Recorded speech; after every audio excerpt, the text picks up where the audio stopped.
الحمد لله نحمده ونستعينه ونستغفره ونؤمن به ونتوكل عليه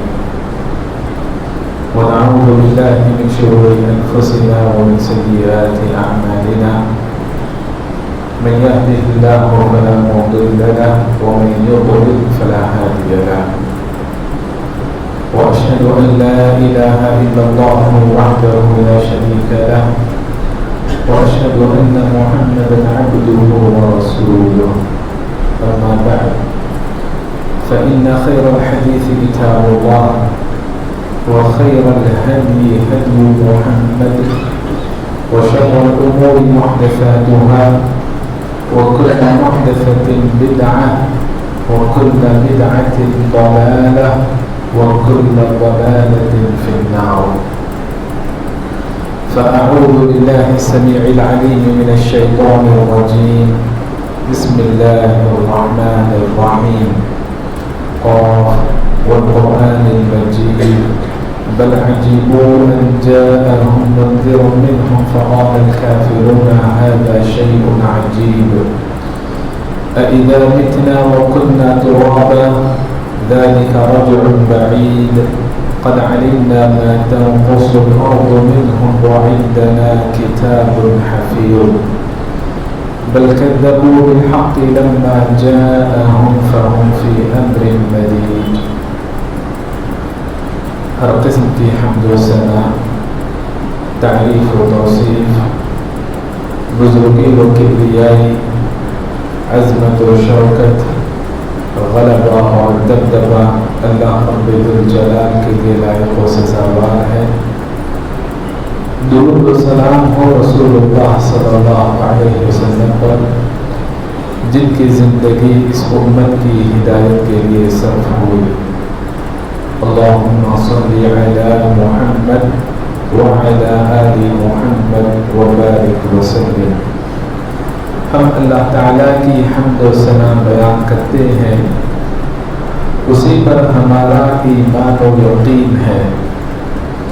عبادت بھی اسی کی کرتے ہیں، مدد بھی اسی سے مانگتے ہیں، اسی پر ہمارا توکل اور بھروسہ ہوتا ہے. اپنے نفس کے شر سے اور شیطان کے شر سے اللہ کی پناہ چاہتے ہیں.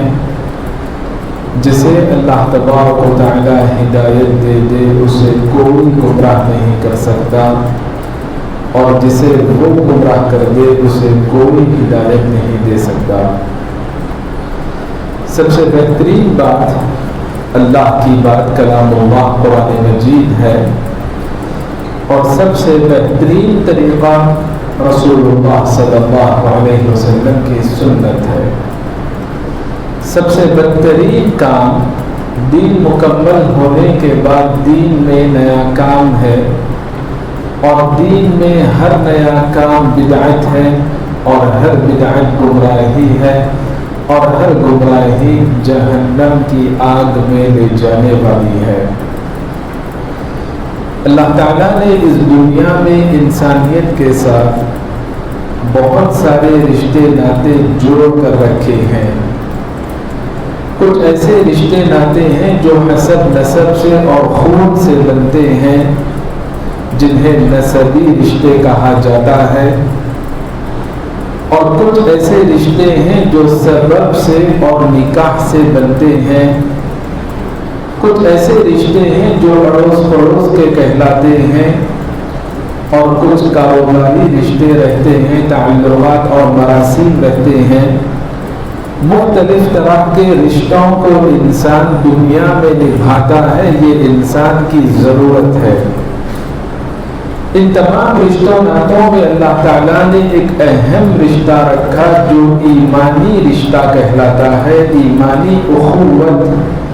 اس رشتے کا بہت کم لوگ پاس و لحاظ رکھتے ہیں، بہت کم لوگ اس رشتے کو اہمیت دیتے ہیں. بلکہ جو رشتے انتہائی اہمیت کے حامل ہیں، جن کے حقوق ادا کرنا اللہ تبارک و تعالیٰ نے فرض کیا، واجب کیا، ان رشتوں کے بارے میں بھی آج ہم سے غفلت ہوتی ہے، مجرمانہ غفلت ہم سے سرزد ہوتی ہے۔ ایمانی رشتہ تو اور زیادہ متاثر ہو کر رہتا ہے۔ روزمرہ کی اسلامی تعلیمات کا اگر ہم جائزہ لیں تو پتہ چلتا ہے کہ اللہ تعالیٰ نے اس رشتے کو مضبوط کرنے کے جتنے کام تھے وہ ساری تعلیمات و ہدایات اللہ نے جاری کی، اور اس رشتے کو کمزور کرنے والے ہر ممکن کام سے اللہ تعالیٰ نے منع فرمایا۔ دین اسلام نے ان تمام کاموں کو حرام قرار دیا، اس کی قطعاً اجازت نہیں دی۔ صلہ رحمی کرنا، سلام کو عام کرنا، مریض کی عیادت کرنا، مہمان کی ضیافت کرنا، جنازے میں شرکت کرنا، یہ تمام ایسے اسلامی اور انسانی اقدار ہیں، اخلاق ہیں، آداب ہیں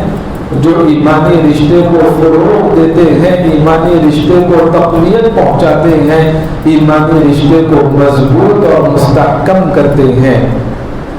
وہی غلط بیانی سے کام لینا، جھوٹ سے کام لینا، غیبت کرنا، الزام تراشی کرنا، بہتان لگانا، یا ایسے جتنے کام ہو سکتے ہیں جو ایمانی رشتے کو کمزور کرنے والے تھے، دین اسلام نے ان تمام کاموں سے منع فرمایا اور ایمانی رشتے کو اہمیت دینے کی تلقین کی۔ رسول اللہ صلی اللہ علیہ وسلم نے اپنی تعلیمات میں ایک اہم بنیادی تعلیم یہ رکھی، صحابہ کرام کو، اس امت کو بتایا، لا تقاطعوا، انسان میں انسیت پائی جاتی ہے، محبت و الفت پائی جاتی ہے، انسان خلوت پسند نہیں رہ سکتا، انسان معاشرتی نظام کے ساتھ زندگی گزارتا ہے، اسی لیے فرمایا لا تقاطعوا، مل جل کر رہنا، آپس میں کٹ کر نہ رہنا، چاہے وہ رشتے خونی رشتے ہوں یا نسبی رشتے ہوں یا ایمانی رشتے ہوں، لا تقاطعوا، دور دور نہ رہو، کٹ کر نہ رہو، بلکہ جو اسلام اجتماعیت کا مزاج پیش کرنا چاہتا ہے، محبت و الفت کا، اجتماعیت اور وحدت کا جو نظام قائم کرنا چاہتا ہے، اس نظام پر عمل کریں۔ لا تقاطعوا، آپس میں ایک دوسرے سے کٹ کر نہ رہیں۔ ولا تدابروا، کٹنے کی ایک شکل یہ بھی ہے کہ ایمانی بھائی کو دیکھ کر منہ موڑ لے، راستہ بدل لے، پیٹ پھیر دے،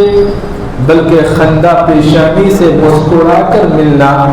دین اسلام نے ایک عظیم نیکی اور صدقہ بتایا۔ ولا تباغضوا، محبت و الفت کی فضا عام کرنی چاہیے، اپنائیت کا ماحول فراہم کرنا چاہیے، بغض و عداوت، نفرت اور کراہت، ان تمام امور کا خاتمہ کرنا چاہیے۔ لا تباغضوا ولا تحاسدوا، دنیا امتحان کا مقام ہے، اللہ نے سب کو ایک درجے میں نہیں رکھا، صلاحیتوں کے اعتبار سے، نعمتوں کے اعتبار سے، اسباب کے اعتبار سے، وسائل کے اعتبار سے، اگر کوئی نعمت آپ کے پاس نہیں، آپ کے مومن بھائی کے پاس ہے تو برکت کی دعا دینی چاہیے۔ لا تحاسدوا، حسد کرتے ہوئے اس نعمت کے خاتمے کی تمنا نہیں کرنی چاہیے۔ وَقُولُوا عِبَادَ اللَّهِ إِخْوَانًا، ہم اللہ کے بندے ہیں، اللہ کے بندے بن کر رہیں، اور اللہ کے بندے ہونے کا تقاضا یہ ہے کہ آپس میں ایک دوسرے کے لیے بھائی کا کردار ادا کریں۔ لا يحل لمسلم ان يهجر اخاه فوق ثلاث، آج خونی رشتوں کے درمیان اتنی دوریاں پائی جاتی ہیں قدیم زمانے میں خوشی غم میں مل لیا کرتے تھے، شادی بیاہ میں جنازے میں شرکت ہوتی تھی کم از کم، لیکن آج خون اس قدر سفید ہو گیا کہ خوشی اور غم کا موقع ہو، شادی بیاہ کی بات ہو، جنازے کی بات ہو، جنازے میں شرکت کا موقع فراہم کرنا ہو، مرنے سے پہلے جو انسان مٹی سے بنا، وہ مٹی سے بنا انسان اپنے دل میں پتھر دل رکھتا ہے اور وصیت کر کے مرتا ہے کہ مر بھی جاؤں تو میری صورت دیکھنے کا موقع نہیں دینا۔ رسول اللہ صلی اللہ علیہ وسلم نے خونی رشتوں کے بارے میں، ایمانی رشتوں کے بارے میں فرمایا، لا یحل لمسلم، کسی بھی مسلمان کے لیے حلال نہیں۔ شریعت جب یہ انداز اختیار کرتی ہے تو اس کا مفہوم یہ ہے، لا یحل، حلال نہیں، یعنی شدت کے ساتھ حرام ہے، سختی کے ساتھ حرام ہے۔ لا یحل لمسلم، کون سی غلطی مسلمان کے لیے حلال نہیں؟ ان یہجر اخاہ فوق ثلاث، کہ اپنے بھائی کو، خونی رشتے والے بھائی کو ہو یا ایمانی رشتے والے بھائی کو ہو، 3 دن سے زیادہ قطع تعلق رکھے، سلام کلام کو بند رکھے، فوق ثلاث، اس کی اجازت نہیں۔ حدیث کی دیگر روایات میں یہ اضافہ ہے، یلتقیان، 2 بھائی آپس میں ایک دوسرے سے ملتے ہیں، فیعرض ھذا ویعرض ھذا، دونوں اس قدر انا کے شکار رہتے ہیں، ہر کسی کو یہ وہم رہتا ہے کہ میں ہی اہم ہوں، کوئی اپنی انا کو فنا نہیں کرتا۔ یعرض ھذا ویعرض ھذا، ہر کوئی منہ موڑ لیتا ہے، پیٹ پھیر لیتا ہے، راستہ بدل لیتا ہے، لیکن شریعت یہ نصیحت کرتی ہے، وخیرھم الذی یبدأ بالسلام، وسعت نظری کا مظاہرہ کرنا چاہیے، کم ظرفی اور تنگ نظری کو چھوڑنا چاہیے، اعلیٰ ظرفی کا مظاہرہ کرنا چاہیے۔ وخیرھم، دنیا کی نظر میں وہ آدمی کچھ بھی ہو، اللہ کی نظر میں بہتر بننے کے لیے الذی یبدأ بالسلام، جو آگے بڑھ کر پہل کرے، چاہے مرد ہو یا عورت۔ رشتوں کو توڑنے کے جراثیم خواتین میں زیادہ پائے جاتے ہیں۔ نبی صلی اللہ علیہ وسلم نے فرمایا کہ اس امت کے اگر سب سے بہترین شخص بننا چاہتے ہو، الذی یبدأ بالسلام، تعلقات کو بہتر بنانے کے لیے آگے بڑھ کر سلام کریں۔ کیا مقام و مرتبہ ہے، انا کو فنا کرتے ہوئے، تعلقات کو خوشگوار بناتے ہوئے، شریعت کو اہمیت دیتے ہوئے جو آگے بڑھ کر سلام کرتا ہے، والذی یبدأ بالسلام یسبق الی الجنہ، جو آگے بڑھ کر سلام کرنے میں پہل کرے گا، تعلقات کو اللہ کی رضا کے لیے مضبوط کرے گا، یسبق الی الجنہ، سامنے والے تنگ نظر کے بالمقابل یہ آدمی جنت میں پہلے داخل ہوگا، سبقت کرتے ہوئے اللہ جنت اس کو عطا کرے گا۔ نبی صلی اللہ علیہ وسلم نے مسلمان کو مسلمان کا بھائی بتایا، المسلم اخو المسلم، یہ اخوت، یہ بھائی چارہ اس بات کا تقاضا کرتی ہے، لا یظلمہ ولا یکذبہ ولا یخذلہ، کہ کوئی بھی مسلمان دوسرے مسلمان پر ظلم اور زیادتی نہ کرے، جسمانی اعتبار سے، مالی اعتبار سے یا کسی بھی ناحیے سے ظالم ثابت نہ ہو، خیانت سے کام نہ لے، اپنے مومن بھائی کو بے یار و مددگار نہ چھوڑے، رسوا نہ کرے کسی محفل میں۔ یہ 3 باتیں نبی صلی اللہ علیہ وسلم نے ایمانی اخوت اور ایمانی بھائی چارے کے طور پر بیان فرمائی۔ کہا کہ کل المسلم علی المسلم حرام، دمہ وعرضہ ومالہ، ایک مسلمان کے لیے دوسرے مسلمان کی عزت و آبرو، اس کی جان اور اس کا مال یہ حرام کیا گیا۔ یہ تو بہت بڑی بڑی باتیں ہیں، لیکن لوگ اپنے کو بہتر اور برتر اور دوسرے کو بدتر سمجھنے لگتے ہیں، حقارت کی نگاہوں سے دیکھتے ہیں اور حقارت آمیز لب و لہجہ اختیار کرتے ہیں۔ نبی صلی اللہ علیہ وسلم نے فرمایا کہ بِحَسْبِ امْرِئٍ مِّنَ الشَّرِّ أَن يَحْتَقِرَ أَخَاهُ الْمُسْلِمَ، انسان کے بدتر ہونے کے لیے اتنا ہی کافی ہے کہ وہ اپنے دوسرے مسلمان بھائی کو گری ہوئی نظروں سے دیکھے، حقارت آمیز نظروں سے دیکھے۔ ایسا آدمی اللہ کی نظر میں خیر والا آدمی نہیں، بلکہ وہ آدمی بدترین آدمی ہے۔ شریعت کا مطالعہ کریں، اسلامی تعلیمات کو جاننے کی کوشش کریں کہ اللہ تبارک و تعالی مسلم معاشرے کو کیسے دیکھنا چاہتا ہے۔ اس ایمانی رشتے کو انبیاء علیہ السلام نے اور صحابہ کرام نے، سلف صالحین نے، خیر القرون نے، اسلاف نے کس قدر اہمیت دی اور کیسے بہترین مثالی معاشرہ قائم کیا۔ رسول اللہ صلی اللہ علیہ وسلم نے فرمایا المؤمن مرآۃ المؤمن، مومن مومن کا آئینہ ہے۔ مومن مومن کا آئینہ ہونے کا معنی کیا ہو سکتا ہے؟ آئینہ صرف خامی نہیں بلکہ خوبی بھی دکھاتا ہے، صرف برائی نہیں بلکہ اچھائی بھی بتاتا ہے، اور آئینہ منصفانہ کردار ادا کرتا ہے۔ جس قدر خوبی ہو، جس قدر خامی ہو، انصاف کے ساتھ بتاتا ہے، کمی بیشی کے بغیر۔ اور آئینے کی اور ایک خوبی یہ ہے، خصوصیت یہ ہے کہ صاحب معاملہ سے بتاتا ہے، اس کے غیاب میں دوسروں کے سامنے تذکرہ نہیں کرتا۔ تو مومن کو مومن کے لیے آئینہ بننا چاہیے، صرف خامیوں پر نظر نہ رہے بلکہ خوبیوں اور اچھائیوں پر بھی نظر رکھے، اور انصاف کا کام، انصاف کا کردار ادا کریں، منصفانہ کردار ادا کرے، بڑھا چڑھا کر کوئی چیز پیش نہ کرے۔ اگر کوئی اصلاح کرنی ہو، کوئی خامی ہو، اصلاح طلب ہو تو صاحب معاملہ سے ہو، اس کے درمیان ہو، اس کے غیاب میں اوروں کے سامنے نہ ہو۔ المؤمن مرآۃ المؤمن، یہ تینوں باتیں مومن مومن کا آئینہ ہونے کا تقاضا کرتی ہے۔ والمؤمن اخو المؤمن، دیکھیں احادیث میں، قرآن مجید کی آیات میں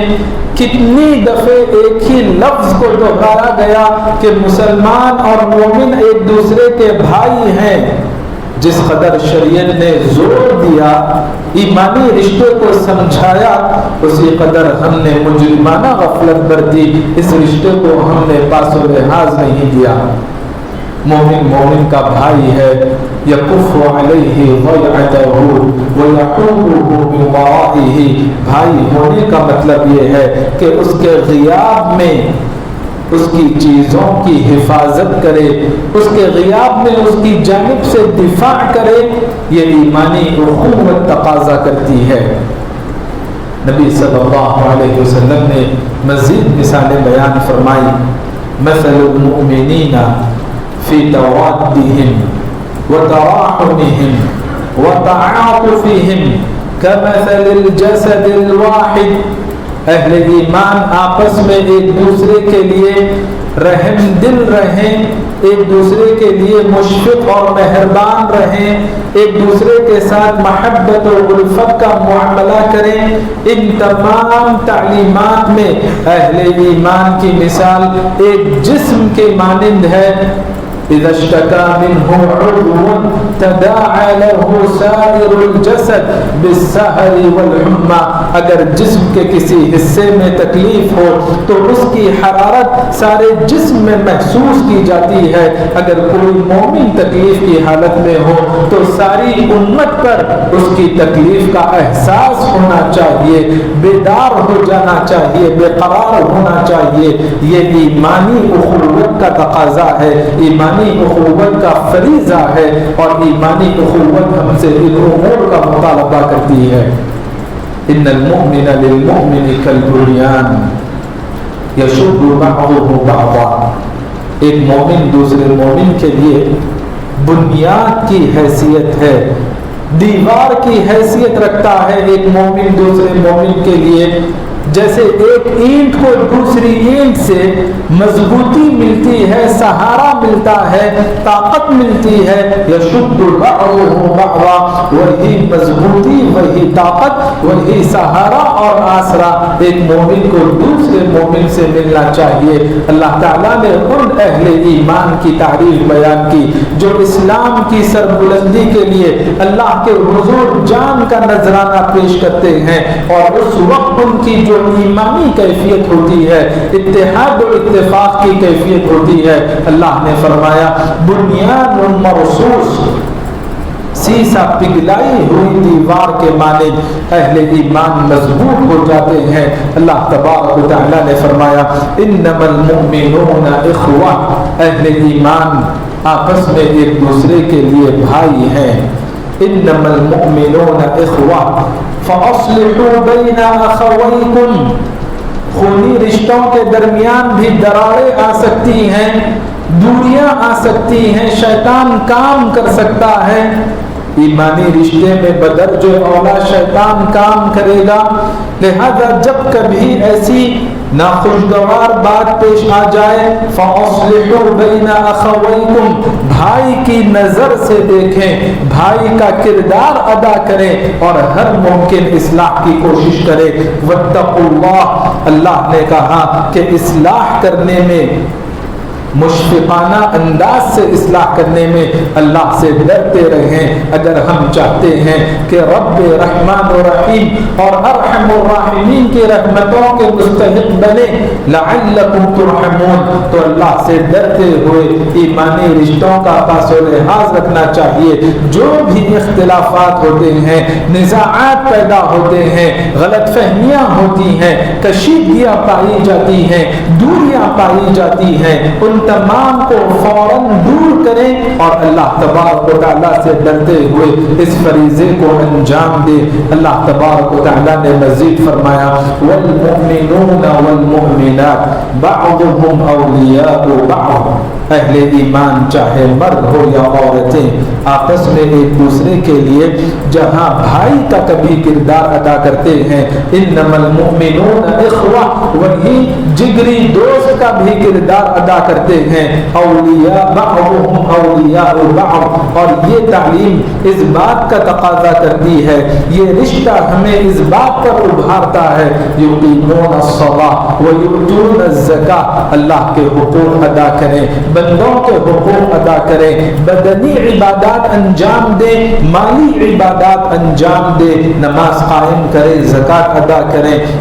وَيُطِيعُونَ اللَّهَ وَرَسُولَهُ، عمومی طور پر اللہ اور اس کے رسول کی اطاعت کرتے رہیں۔ ایسے اہل ایمان، جگری دوست اہل ایمان جو ان حقوق کو پورے کرتے ہیں، ان تقاضوں پر اترتے ہیں، اولئک سیرحمهم اللہ، اللہ نے ایمانی اخوت اور بھائی چارے کے ساتھ اپنی رحمت کا تذکرہ کیا، اور یہاں پر بھی اللہ نے فرمایا بہت ممکن ہے کہ رب کی رحمتیں ان پر نازل ہو، نوازشوں کا سلسلہ اللہ تبارک و تعالی جاری رکھے۔ واللہ تعالی اعلم، وصلی اللہ علی النبی وسلم۔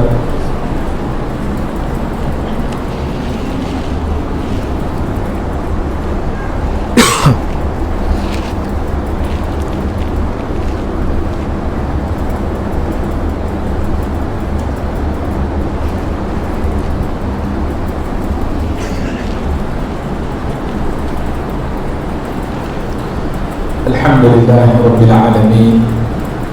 وصلى الله وسلم وبارك على نبينا محمد وعلى آله وصحبه أجمعين ومن تبعهم بإحسان إلى يوم الدين، أما بعد۔ رسول اللہ صلی اللہ علیہ وسلم نے ایک مسلمان کو دوسرے مسلمان کا بھائی قرار دیا۔ احادیث میں، روایات میں مختلف اس کے تقاضے بھی بیان فرمائے اور کہا کہ واللہ فی عون العبد ما کان العبد فی عون اخیہ، جب تک بندہ اپنے بھائی کی مدد میں لگا رہتا ہے، اللہ تبارک و تعالی ایسے مددگار مسلمان کی مدد میں لگا رہتا ہے۔ مزید فرمایا کہ من فرج عن مسلم کربۃ من کرب الدنیا، اگر کوئی کسی مسلمان سے دنیا کی قابل برداشت تکلیفوں میں سے کسی تکلیف کو دور کرے گا،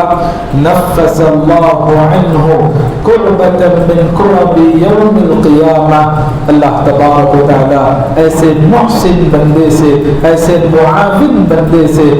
قیامت کی ناقابل برداشت تکلیفوں میں سے ایک تکلیف کو دور کرے گا۔ مزید فرمایا من ستر مسلما سترہ اللہ یوم القیامہ، اگر کوئی کسی ایک مسلمان کی عیب جوئی سے بچے گا، پردہ پوشی کرے گا، دنیا کے سامنے اسے ذلیل ہونے سے بچا لے گا، تو اللہ تبارک و تعالی ایسے با اخلاق اور با ظرف آدمی کو قیامت کے دن ساری کائنات کے سامنے رسوا ہونے سے بچا لے گا۔ آج لوگ بڑی دلچسپی لیتے ہیں، لوگوں کے شخصی معاملات میں دلچسپی لیتے ہیں، خاندانی مسائل میں دلچسپی لیتے ہیں، غیر ضروری اور لا یعنی چیزوں میں اپنا وقت اور اپنی صلاحیتیں صرف کرتے ہیں۔ یاد رکھیں نبی صلی اللہ علیہ وسلم نے فرمایا جو کوئی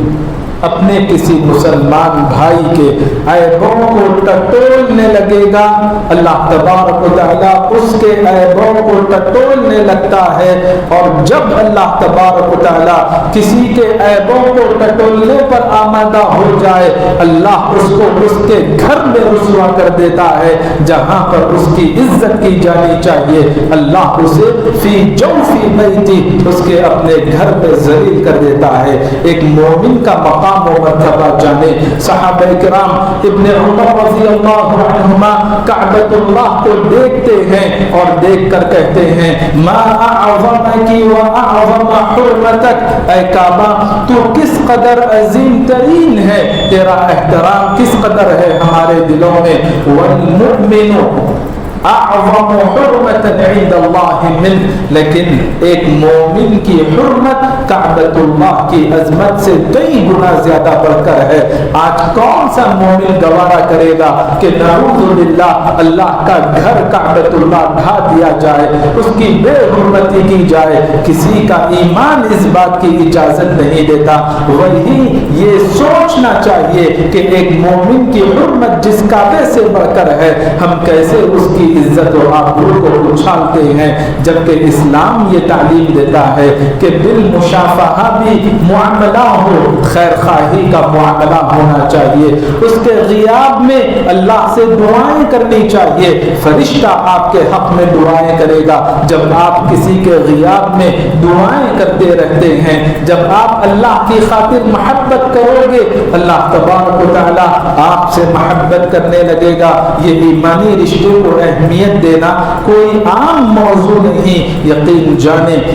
رسول اللہ صلی اللہ علیہ وسلم نے فرمایا اوثق الایمان، ایمان کے دستوں میں سب سے مضبوط ترین دستہ الحب فی اللہ والبغض فی اللہ، اللہ کی خاطر محبت کرنا ہے، اللہ کی خاطر عداوت رکھنا ہے۔ رسول اللہ صلی اللہ علیہ وسلم نے مزید فرمایا المتحابون بجلالی، اللہ کی خاطر ایک دوسرے سے محبت کرنے والوں کے لیے لہم منابر من نور، اللہ تبارک و تعالی نور کے منبر انہیں عطا کرے گا۔ وہ نور کے منبر ایسے ہوں گے ایمانی رشتوں کو اہمیت دینے والوں کے لیے، اللہ کی خاطر محبت کرنے والوں کے لیے، یغبطہم النبیون والشہداء، انبیاء علیہم السلام اور شہداء کرام کو بھی نور کے ان منبروں پر رشک آنے لگے گا، جن افراد کو اللہ قیامت کے دن عرش کے سائے میں رکھے گا، جس دن اللہ کے عرش کے سائے کے علاوہ کوئی اور سایہ نہیں ہوگا۔ وہ دو افراد ہوں گے رجلان تحابا فی اللہ، جنہوں نے نے اللہ کی خاطر ایک دوسرے سے محبت کی، اجتمع علیہ، اسی بنیاد پر ملے اور علیحدہ ہونا پڑا، وتفرق علیہ، اللہ کی رضا کے لیے دوری اختیار کر لی۔ لہذا جو کوئی اللہ کی خاطر محبت کرتا ہے، جو کوئی اللہ کی خاطر عداوت رکھتا ہے، جو کوئی اللہ کی خاطر مال خرچ کرتا ہے، جو کوئی اللہ کی خاطر اپنے ہاتھ کو روکے رکھتا ہے، یہ چار خوبیاں جس کے اندر ہوں گی وہ عام مومن نہیں، فقد استکمل الایمان، اعلی درجے کا، کامل درجے کا مومن ہے۔ نبی صلی اللہ علیہ وسلم نے فرمایا کہ اللہ فرماتا ہے، حدیث قدسی ہے، اللہ کا فرمان ہے، جو افراد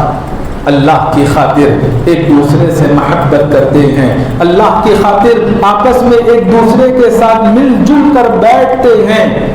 آج حالات اس بات کا تقاضا کرتے ہیں کہ ہم ایمانی رشتوں کو اہمیت دیں، ایمانی رشتوں سے پہلے خونی رشتوں کو اہمیت دیں، ایک انسان ہونے کا کردار ادا کرے، فرد شناس بھائی بنے، فرد شناس باپ بنے، فرد شناس بیٹے کا کردار ادا کرے، شوہر اور بیوی کا کردار ادا کرے، ایک دوسرے سے مل بیٹھنا ایمانی ساکھ کو برقرار رکھنے کے لیے انتہائی ضروری ہے۔ اللہ کی خاطر محبت کرنا، اللہ کی خاطر ایک دوسرے کے ساتھ بیٹھنا، اللہ کی خاطر ایک دوسرے سے ملاقات کرنا، اللہ کی خاطر ایک دوسرے پر خرچ کرنا، یہ چار باتیں نبی صلی اللہ علیہ وسلم نے فرمائی۔ ان چار باتوں کی اللہ جس کو توفیق دے دے، وجبت محبتی، اللہ کی محبت اس کے لیے لازم ہو جائے گی۔ ضرورت اس بات کی ہے کہ آج کے دور میں، رنگین دور میں، پرفتن دور میں، آدمی سارے رشتے ناتوں سے کٹ رہا ہے، لا یعنی چیزوں میں مشغول رہ رہا ہے، گناہ کے کام کر رہا ہے، حقوق ادا نہیں کر رہا، نہ اللہ کے حقوق نہ بندوں کے حقوق۔ انسان کو چاہیے کہ وہ فرد شناس بنے، ہر کردار میں نمایاں طور پر نظر آئے، ہر شکل میں، اور ہر رشتے کو نبھانے کی کوشش کرے۔ انہی رشتوں میں ایک ایمانی رشتہ ہے جس کو انبیاء نے اور صحابہ نے بڑی اہمیت دی۔ واللہ تعالی اعلم، وصلی اللہ علی النبی وسلم۔ اقول قولی هذا واستغفر الله لي ولكم ولسائر المؤمنين فاستغفروه انه هو الغفور الرحيم۔